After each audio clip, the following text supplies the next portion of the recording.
Bismillahirrahmanirrahim. Inshallah, this is the fifth part of the biomolecules.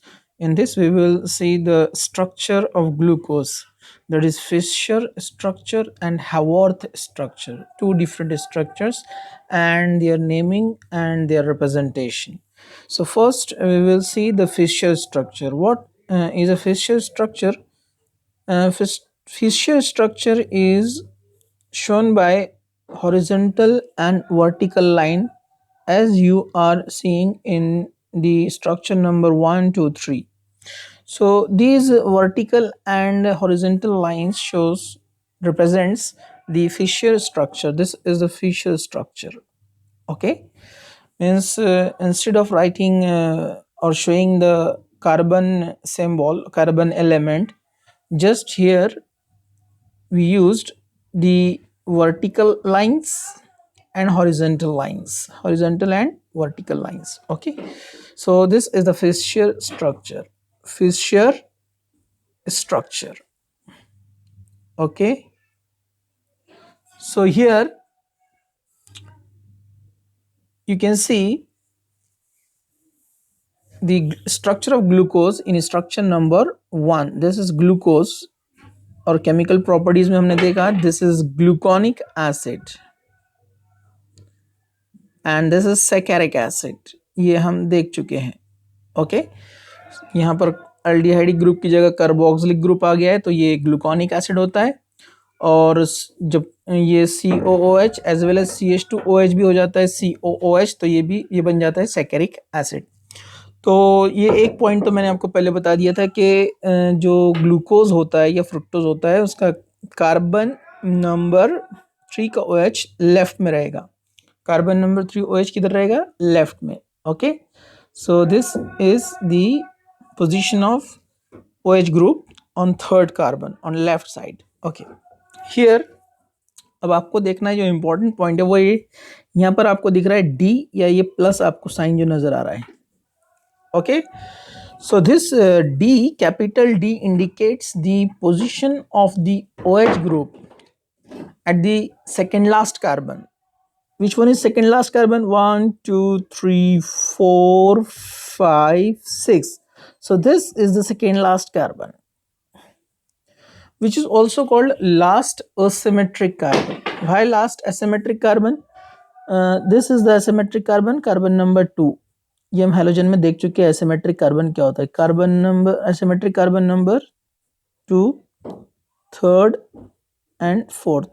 यहाँ 4 asymmetric carbon होते हैं glucose में. तो ये जो एसिमेट्रिक कार्बन आपको दिख रहे हैं यहाँ पर, ये लास्ट है. और कार्बन टोटल देखा जाए तो फिफ्थ नंबर सेकेंड लास्ट है. तो सेकेंड लास्ट कार्बन का OH अगर राइट साइड में अपीयर होता है, if OH group on second last carbon appears at the right side in the structure, Fischer structure, it represented as D. If it will be in left, it is capital L, and don't get confused between the capital D and small d. जो small D होता है वो represent करता है dextro rotation और small L show करता है levo rotation, means rotation of the light in polarimeter. तो वो अलग है, ये अलग है. तो यहाँ कैपिटल डी और plus means OH on right hand side, और capital L means OH second last carbon OH left hand side. Okay, तो ये नोटेशन D और L यहाँ पर यूज होंगे जो सेकेंड लास्ट कार्बन को बताते हैं कि वो OH किधर है. ओके, नेक्स्ट हम आगे बढ़ते हैं. यहाँ पर फिर से वही लेटर D और L को डिटेल में एक्सप्लेन किया है. ओके, ये देखिए, ये OH group appear on the right hand side, so it represented as plus sign or capital D. Here OH group appears at the left hand side, so it is represented as minus or capital L. Okay, so this configuration shows the position of OH group, second last carbon OH group. Okay, so no need to read this para. मैंने आपको short में ये बता दिया है. अभी हम आगे बढ़ते हैं. सिमिलर एग्जांपल देखिए, यहाँ पर दिया है ग्लिसरल्डिहाइड का. हमने देखा था ना 3 कार्बन से स्टार्ट होता है अपना मोनोसैकेराइड, तो जिसका फॉर्मूला बनता है C3H6 and O3. तो ये जो है ग्लिसरल्डिहाइड है, तो इसका सेकेंड लास्ट कार्बन ही सेकेंड कार्बन है और ये राइट साइड में अपीयर हो रहा है, तो इसलिए इसको डी बोला जाएगा। ग्लूकोज में भी सेकेंड लास्ट कार्बन का OH आप देखेंगे ये राइट में अपीयर हो रहा है, तो इसको भी डी रिप्रेजेंट किया जाएगा या प्लस साइन से इसको हम इंडिकेट करेंगे। ओके, ये और बात है कि जो ग्लूकोज होता है उसका जो रोटेशन है वो राइट साइड में, इसलिए इसका जो रोटेशन है वो भी स्मॉल डी से रिप्रेजेंट किया जाता है, मतलब डेक्स्ट्रो, राइट हैंड साइड में लाइट को वो रोटेट करता है पोलैरिमीटर के अंदर। अगर ग्लूकोज सोल्यूशन आपने उसमें डाला तो पोलैरिमीटर में उस लाइट को राइट में रोटेट करता है। ओके, इसमें और एक याद रखना है आपको, फिशर स्ट्रक्चर में ग्लूकोज के CHO हमेशा टॉप में आएगा, अल्डिहाइड ग्रुप। ओके, सो सभी मोनोसैकेराइड्स कोई भी आप एग्जांपल ले, जैसे यहाँ पर देखेंगे आप, ये ग्लिसरल्डिहाइड तो हम देख चुके हैं, तो आप देखेंगे यहाँ पर सेकेंड लास्ट कार्बन का OH जो है यहाँ पर राइट हैंड साइड में है, तो इसलिए डी ग्लिसरल्डिहाइड इसको नेम दिया है। सिमिलरली जो 1 2 3 4 4 कार्बन वाला है इरिथ्रोज C4H8O4, तो आप देखेंगे ये भी OH राइट साइड में अपीयर हुआ है, डी से बताया है। ओके, और ये माइनस साइन अब यहाँ पर जो अलग से शो किया जा रहा है, तो ये रोटेशन के लिए, तो इसको अभी आप इग्नोर कीजिए, अभी हम डी और एल कॉन्फ़िगरेशन देख रहे हैं ओनली। और जो रोटेशन की जो साइन होती है प्लस या माइनस साइन, वो हम आइडेंटिफाई नहीं कर सकते हैं जस्ट स्ट्रक्चर को देखकर। जो माइनस साइन और प्लस साइन जो रोटेशन को बताता है, तो वो हमको दिया जाएगा, या फिर अगर हमको मालूम करना है तो प्रैक्टिकली उसको पोलैरिमीटर के थ्रू मालूम किया जाता है। तो यहाँ पर जो माइनस साइन दिया जा रहा है ये किसके लिए है, ये रोटेशन के लिए। तो आप इसमें कंफ्यूज मत होइए कि अब हम कैसे पहचानना कि ये minus sign OH right side के लिए है या रोटेशन के लिए है। तो सिंपली जब यहाँ पर उसने डी दे दिया तो आपको यहाँ कंफ्यूज होने की जरूरत नहीं। जब डी दे दिया मतलब OH group appears on the right hand side, second last carbon का OH राइट साइड में ये रिप्रेजेंट हो चुका है, मतलब ये माइनस साइन अब शो करेगा आपको कि वो रोटेशन बता रहा है। तो सिंपल अगेन थ्रियोस। ओके, ये एग्जांपल आप थोड़ा सा ध्यान देंगे तो लर्न हो जाएंगे आपको। ये भी 4 कार्बन कंटेनिंग है, सेम फॉर्मूला। इसी तरह आप देखेंगे C5 वाले C5H10O5 राइबोज, ये आने वाला है आगे DNA के स्ट्रक्चर में। तो राइबोज अगेन आप देखेंगे OH ऑन राइट साइड, तो आप इसको बोलेंगे डी राइबोज, अगर लेफ्ट में आता तो L राइबोज। अब इसी राइबोज का अगर ये सेकंड वाला OH लेफ्ट में आ जाता है, ये तो राइट में है तो डी तो रहेगा, लेकिन अगर ये OH सेकंड वाला लेफ्ट में आ जाता है, इसका नेम चेंज हो जाएगा अरेबिनोज, मतलब राइबोज से वो बन जाएगा अरेबिनोज। ये इससे आपको याद रखना है। इसी तरह अगर सेकंड वाला OH आता है तो ज़ाइलोज, बट OH राइट साइड में सेकंड लास्ट, तो हम इसको डी बोलेंगे, डी ज़ाइलोज। ओके, वैसे ही अगर सेकंड और थर्ड दोनों यहाँ पर लेफ्ट में आते हैं तो उसका नाम लाइजोज होता है, लाइजोज। ये बायो में आपको काम में आएंगे। Okay, again second last OH right side में तो डी रहेगा। ओके, वैसे ये सभी आपको प्रैक्टिस करना है। एलोज ये पूरे डी वाले हैं, तो इसमें नो डाउट सब में OH राइट में है तो डी वाले हो गए, इसलिए नो प्रॉब्लम। ठीक है, second last carbon OH right में। ओके, पूरे OH राइट साइड में रहे तो नेम रहेगा एलोज। फर्स्ट कार्बन का OH अगर लेफ्ट में आ गया तो अल्ट्रोज, सेकेंड कार्बन वाला आ गया तो ये हम डिटेल देख चुके हैं, ये अपना ग्लूकोज इंपॉर्टेंट।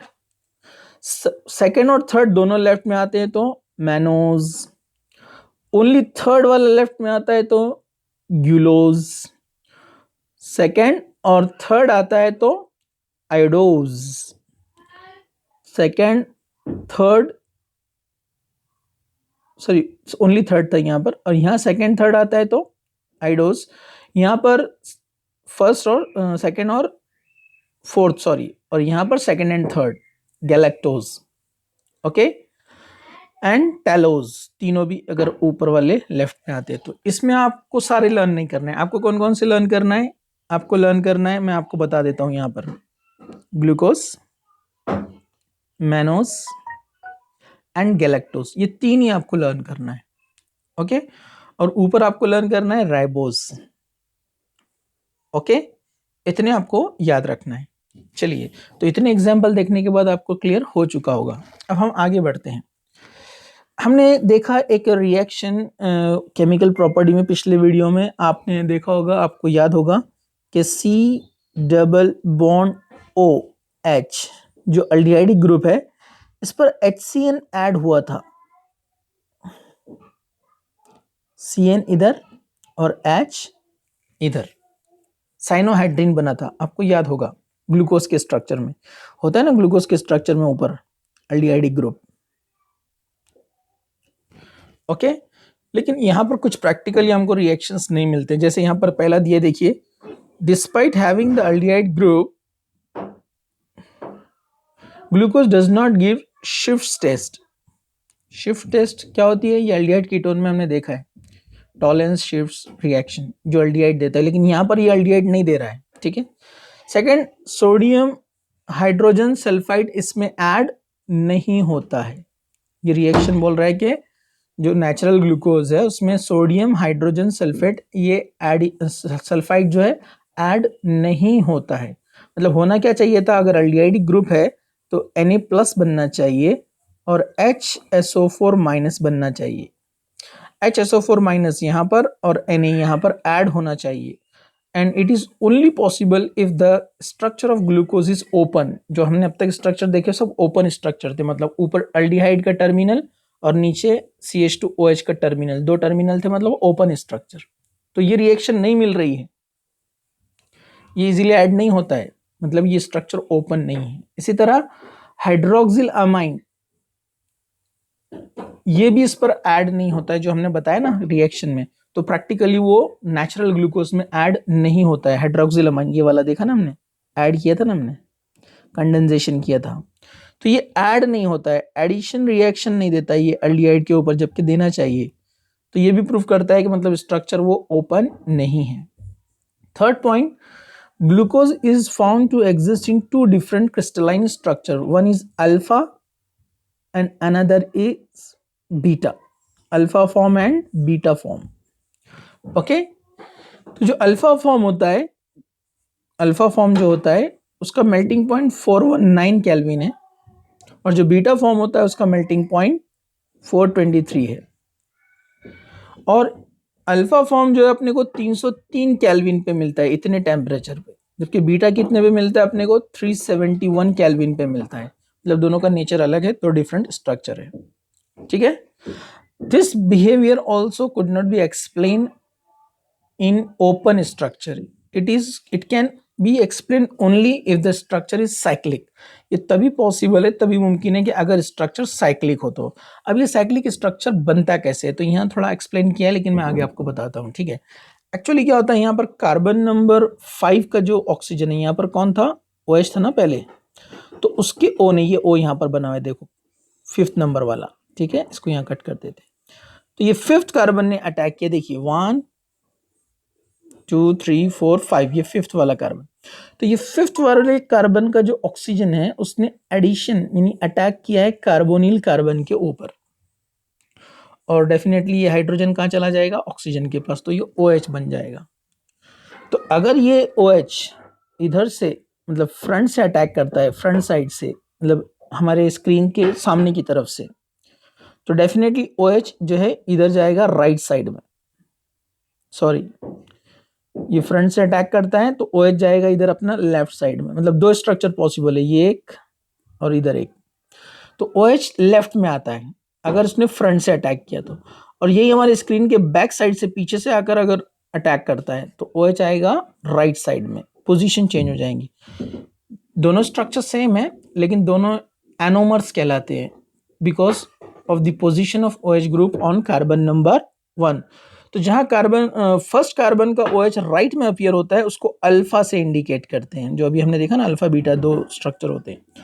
और अगर फर्स्ट कार्बन का OH लेफ्ट में आता है तो उसको बीटा बोलते हैं। तो अब इसमें कंफ्यूज मत होइए आप कि आपने ऊपर वहां पर जो है मैनोज, अरेबिनोज और दूसरे जो स्ट्रक्चर देखे उसका इससे रिलेशन नहीं है, ये ग्लूकोज ही है। लेकिन ये जब साइक्लिक स्ट्रक्चर बनता है, और साइक्लिक कैसे बना है अभी मैंने आपको बताया, यहाँ पर साइक्लिक बना कैसे है? साइक्लिक बना है कार्बन नंबर 5 का जो ऑक्सीजन है उसने इधर अटैक किया है, जिससे ये साइकिल बन गई है। अब इसकी साइकिल में आप देखिए, मैं रेड कलर से बता रहा हूँ, इसके मेंबर्स आप देखिए साइकिल में, carbon number 1, 2, 3, 4, 5, cycle continue, oxygen 6, मतलब 5 कार्बन और 1 ऑक्सीजन, 6 मेंबर रिंग इससे तैयार होता है। तो 6 मेंबर रिंग को यहाँ पर ऐसे रिप्रेजेंट करते हैं। हॉवर्थ ने जैसे बताया, आगे आएगा कि हॉवर्थ बोलता है कि ये 6 मेंबर रिंग को ऐसे बनाइए, टॉप राइट में ऑक्सीजन आना चाहिए और एक हेक्सागोन बना दीजिए और राइट साइड से नंबरिंग दीजिए, 1 carbon number 2, carbon number 3, carbon number 4, carbon number 5, और ये 6 वाला जो है ब्रांचिंग में बाहर निकला है, CH2OH। और H और OH को रिप्रेजेंट कीजिए ऐसे कि जहां OH राइट साइड में आ रहा है तो इधर स्ट्रक्चर में उसको नीचे लिखना चाहिए, H ऊपर, और जहां ये यहाँ पर आप देखेंगे कार्बन नंबर 2 का भी OH राइट में है तो वो भी किधर जाएगा, नीचे। कार्बन नंबर 3 का OH लेफ्ट में है तो उसको ऊपर लिखिए, उसने ऐसे रूल बताया है। 4 वाला आप देखिए OH राइट में है तो फिर नीचे आएगा, बाकी एज इट इज। तो इस स्ट्रक्चर को बोलते हैं हैवर्थ स्ट्रक्चर, हैवर्थ स्ट्रक्चर। ओके, तो ये साइक्लिक स्ट्रक्चर को ऐसे रिप्रेजेंट करते हैं ग्लूकोज के, मतलब ये और ये सेम है। इसी ई अल्फा वाला, इसी का अपने को बीटा बनाना है तो बस क्या करना है, कार्बन नंबर का जो OH यहाँ नीचे आया है, क्योंकि बीटा में लेफ्ट में आता है OH तो वो ऊपर चला जाएगा, बस उतना ही डिफरेंस है। ओके, ये यहाँ पर दिया है, देखिए ये कार्बन नंबर 1 का OH नीचे मतलब राइट साइड, मतलब अल्फा।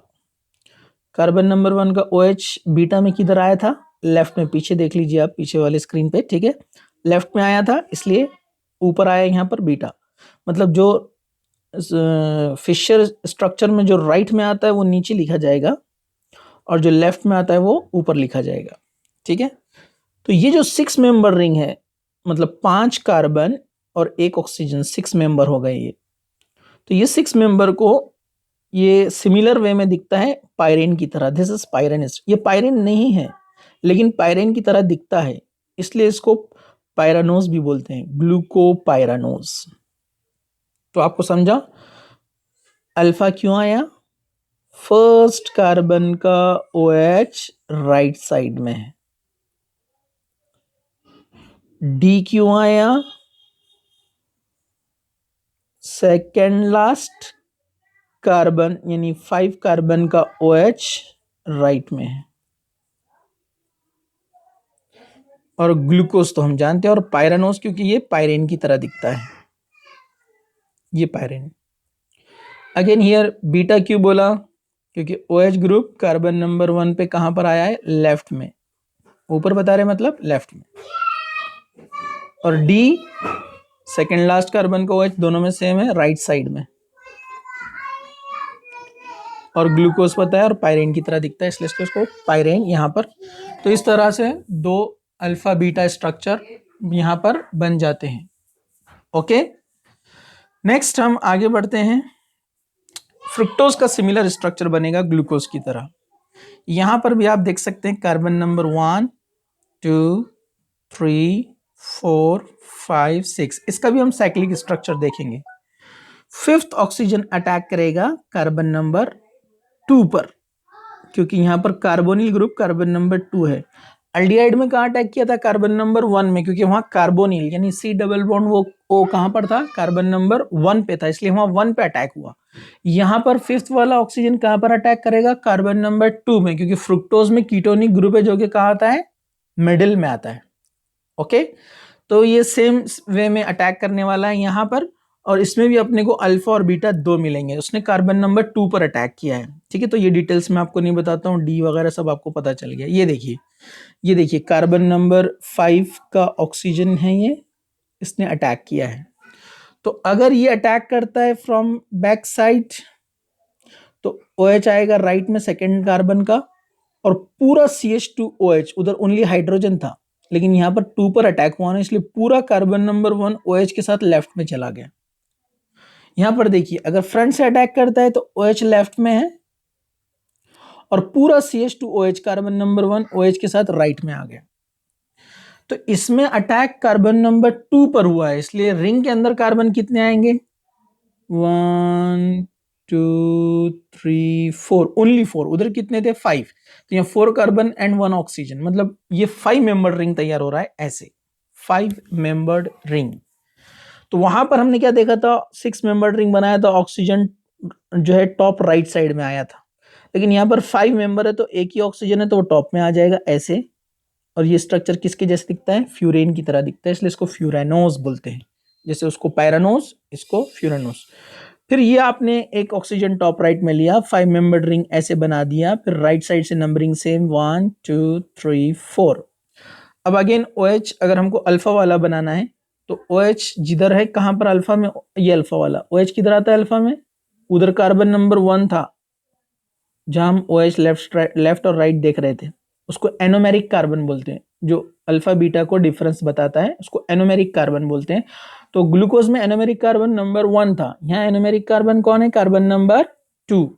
तो एनोमेरिक कार्बन यहाँ पर अपने को बताता है कि OH किधर है, अल्फा में राइट, तो राइट मतलब किधर लिखते हैं, नीचे, और ऊपर कौन आ जाएगा पूरा CH2OH।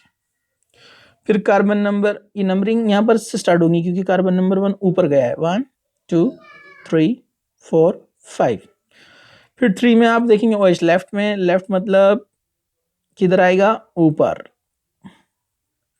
फिर 4th में नीचे, तो राइट मतलब नीचे, और इस तरह से ये इजीली आप इसको बना सकते हैं, ये HCH2OH। सिमिलरली अगर OH लेफ्ट में आता है तो वो किधर जाएगा, ऊपर। तो जहां भी OH फिशर स्ट्रक्चर में राइट में आता है तो हैवर्थ में वो जाता है नीचे साइक्लिक के अंदर, और जो फिशर में इधर लेफ्ट में आता है वो इधर आता है ऊपर। सिंपल।